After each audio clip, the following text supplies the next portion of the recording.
Bagian kami ya Bapa di surga, dalam ibadah ini kami telah memuliakan nama-Mu.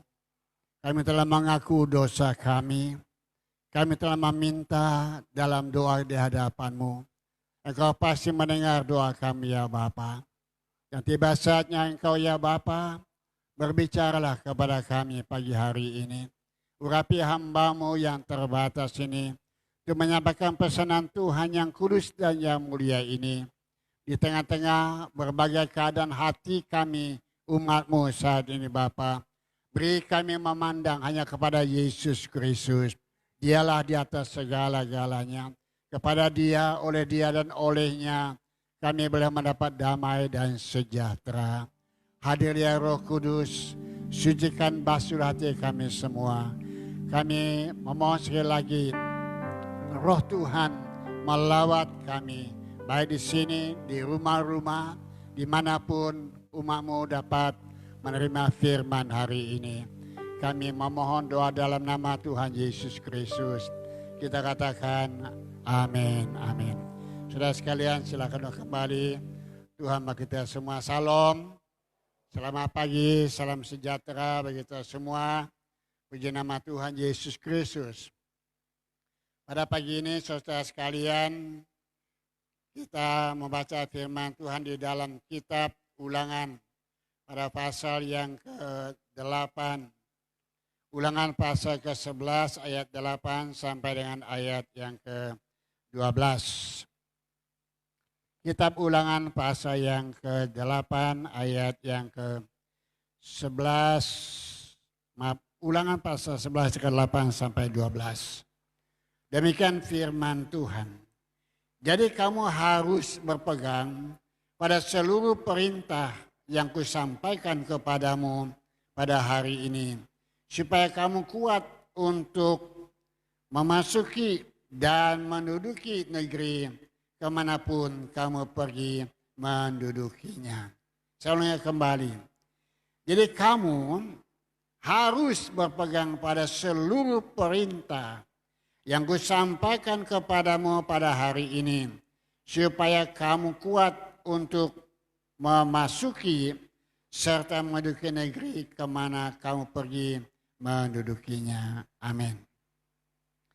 Saudara-saudara sekalian, pada minggu terakhir bulan April ini, tema khotbah kita adalah taatilah perintah Tuhan. Taatilah perintah Tuhan. Saudara-saudara sekalian, orang memandang hidup ini dalam dua hal. Yang pertama, orang mengatakan hidup ini seperti sebuah jalan dan sedang dalam pendakian. Yang kedua, orang memandang hidup ini seperti sebuah ban mobil yang belum diisi dengan angin, itu kosong. Dan pada saat tidak ada angin di 4 ban mobil itu tidak bisa bergerak. Walaupun dia harus dijalankan, dia tidak punya kekuatan untuk bergerak, untuk berjalan sebagaimana mestinya. Mengapa? Karena di dalam dia tidak ada angin. Ketika diisi dengan angin penuh, sampai sesuai dengan aturannya, maka 4 ban itu bisa bergerak dengan baik. Dan bisa memikul beban berton-ton beratnya. Dan bisa mendaki gunung, bisa turun lembah. Dan dia kuat untuk berjalan. Ada angin di dalamnya.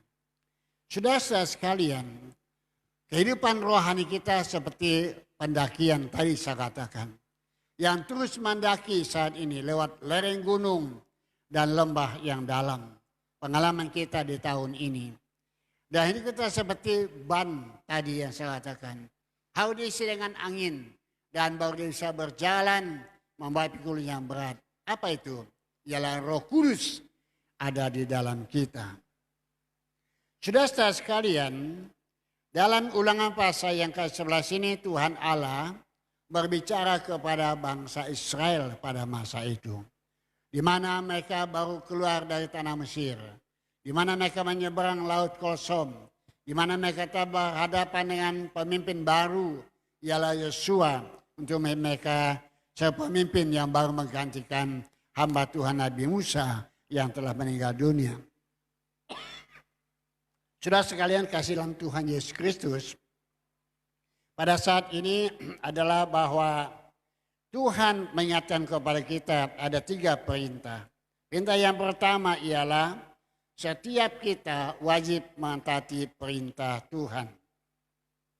Yang kedua ialah setiap kita menggunakan waktu yang ada. Yang ketiga, setiap kita ialah yakin penyertaan Tuhan kepada kita. Yang pertama, saudara sekalian, apa yang Tuhan maukan daripada bangsa Israel pada zaman Yosua itu adalah bahwa mereka akan memasuki negeri yang baru. Tetapi negeri itu tidak mudah. Ada peperangan di sana.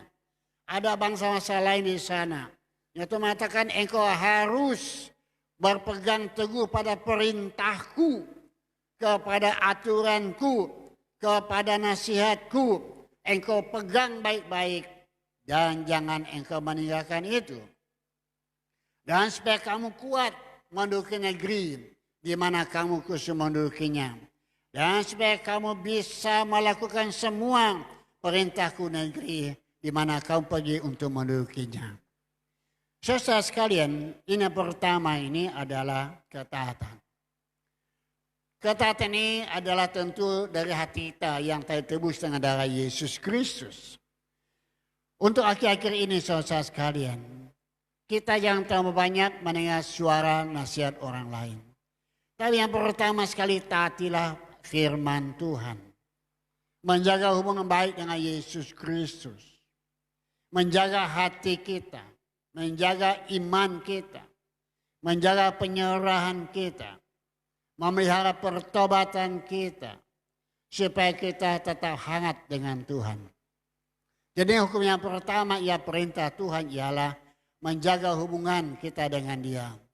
Laksana salib kita lihat ada salib itu ada 2 alur, satu dari bawah ke atas, atas ke bawah namanya garis horizontal. Hubungan Tuhan Allah dengan kita manusia dan manusia dengan Tuhan Allah. Ada satu garis lagi yang lintang namanya adalah horizontal, horizon, mendatar. Hubungan kita dengan sesama. Hubungan kita dengan sesama kita, sesama manusia kita. Siapakah dia? Orang yang terdekat dengan kita. Keluarga kita, jemaat kita, teman anak istri kita, kawan-kawan kita, tetangga kita. Itu sebuah garis horizon yang harus kita pelihara. Saudara sekalian, apabila kita melakukan ini semua, maka Tuhan mengatakan engkau akan kuat. Tidak ada pilihan lain saudara sekalian. Taatilah perintah Tuhan dari waktu ke waktu. Dan terus jangan kita lemah dengan situasi saat ini. Virus corona boleh datang. Itu salah satu ujian iman kita. Bagaimana kita bisa menatanya. Bagaimana kita bisa memanagenya. Itu menjadi momok kepada kita. Tapi kita percaya ini adalah maksud Tuhan. Ada banyak saudara kita di daratan Eropa. Saya lihat di WA, di Facebook. Mereka menyanyi, mereka berdoa di pinggir jalan, di jalan-jalan. Mereka berlutut di pasar-pasar, di taman-taman. Mereka berseru, mereka minta ampun, mereka bertobat. Kenapa? Sementara mereka jalan dengan kawannya, kawan sebelah jatuh, mati. Dia jalan lagi, lihat depannya sana, jalan, mati. Jadi siapa yang tidak takut saudara sekalian? Itulah keadaan yang sedang terjadi di bumi ini. Ini bukan rencana manusia. Tapi Allah, Tuhan kita sedang membersihkan hati umatnya supaya baik dengan Tuhan. Amin saudara. Ini yang pertama. Ketaatan kepada Tuhan. Yang kedua ialah pada ayat yang ke-9. Dikatakan demikian, dan supaya lanjut umurmu di tanah yang dijanjikan Tuhan dengan sumpah kepada nenek moyangmu.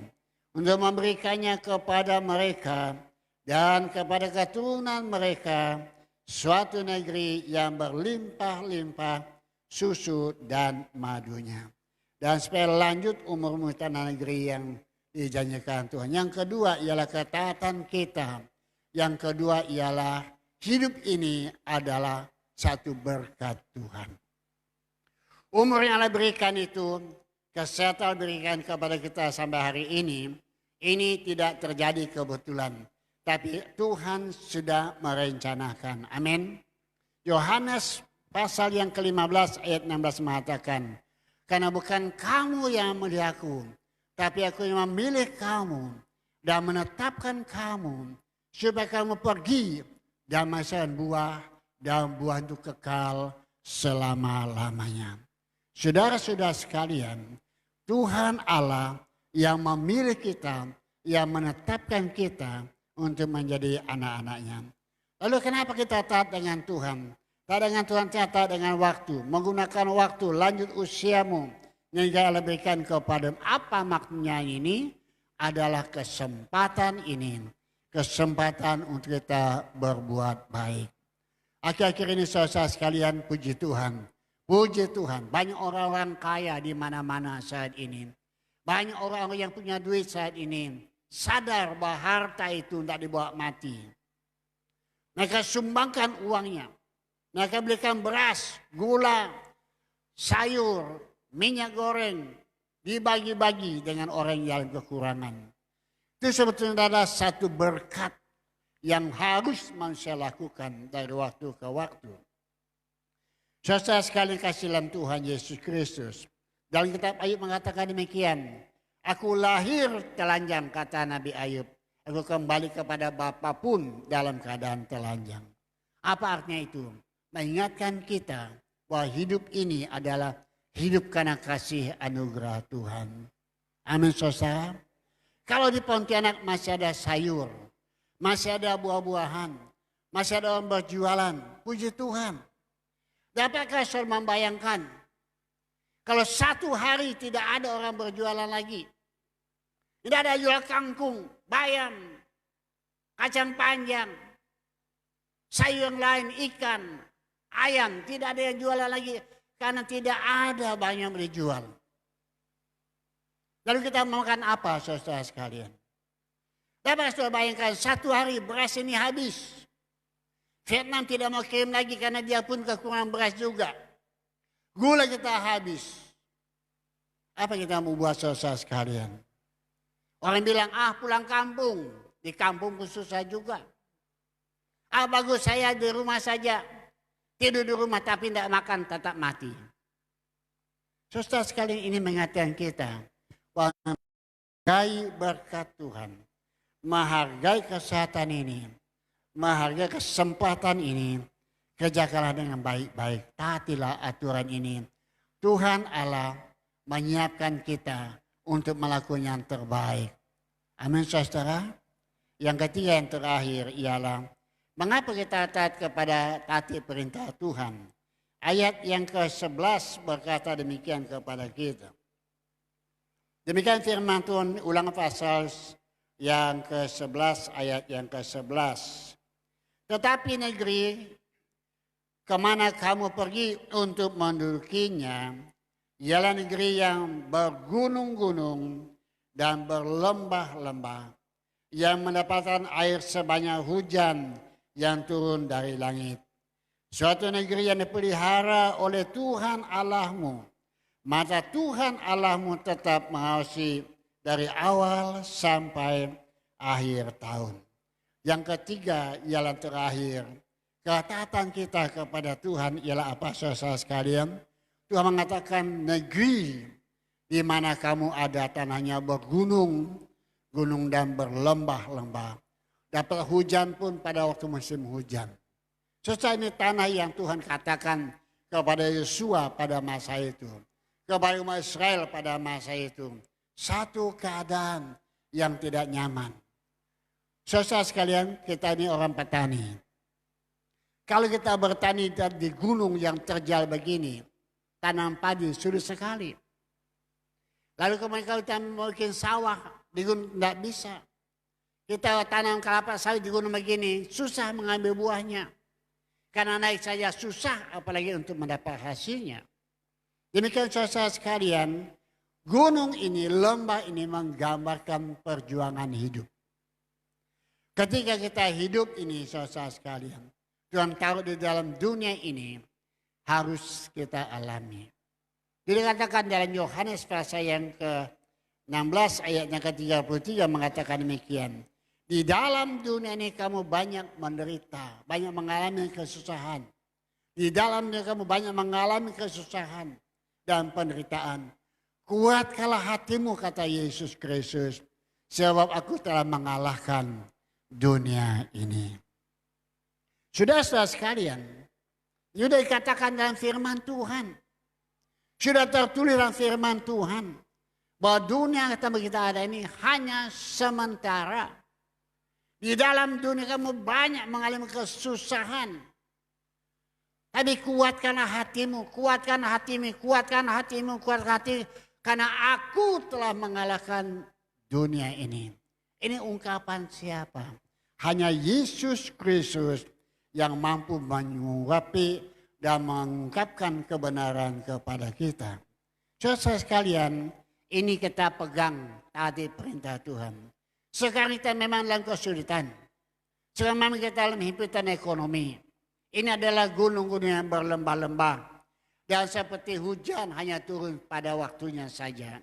Tapi percayalah, hari depan ini hari depan yang penuh harapan. Amin. Hari depan yang penuh sukacita. Hari depan yang penuh kegembiraan. Tubuh kita bisa binasa. Tapi roh kita hidup terus selama-lamanya. Apa yang Tuhan katakan kepada kita pada ayat ke-12 tadi. Suatu negeri yang dipelihara oleh Tuhan Allahmu. Negeri pelihara Tuhan Allah dan mata Tuhan Allahmu mengawasi engkau dari awal sampai akhir tahun. Desember kita lalui. Sekarang Januari, Februari, Maret, April. Sebentar lagi nanti Natal. Awal tahun sampai akhir tahun Tuhan berjanji dia menyertai kita. Hari ini tidak ada kata lain. Taatilah firman Tuhan. Lakukan firman Allah. Dan hidup di dalam doa. Baca firman-Nya. Dan hati terjaga jangan sampai kita luntur oleh keadaan dunia ini. Percayalah janji Tuhan iya dan amin. Kita berdoa. Bapak Saudara terima kasih karena pada pagi hari ini kami tahu firman Tuhan adalah kebenaran. Kami tahu Allah kami Allah yang ajaib yang mengerti keadaan kami. Bapak akhirnya hari ini kami taati firman Tuhan supaya kami diberkati oleh Engkau. Haleluya. Saudara sekalian yang di rumah, yang di sini. Teduhkan jiwa dan rohmu. Kalau engkau punya masalah, ada kesulitan. Kekurangan keuangan, kekurangan makanan, hari depanmu rasanya berat. Marilah serahkan diri kepada Allah. Berdoa kepada Dia, yakinkan janjinya ya dan amin. Pagi hari ini saya percaya Tuhan tidak akan tinggalkan umatnya. Dia setia kepada umat. Bapak hamba berkati anak-anakmu yang dalam kesulitan, yang menundukkan kepalanya pagi di hadapan Tuhan. Kayaknya engkau menolong dia ya Bapak. Terima kasih untuk firman-Mu. Kuatkan kami sekalian. Kami memohon doa di dalam nama Tuhan Yesus Kristus. Bersama kita katakan amin.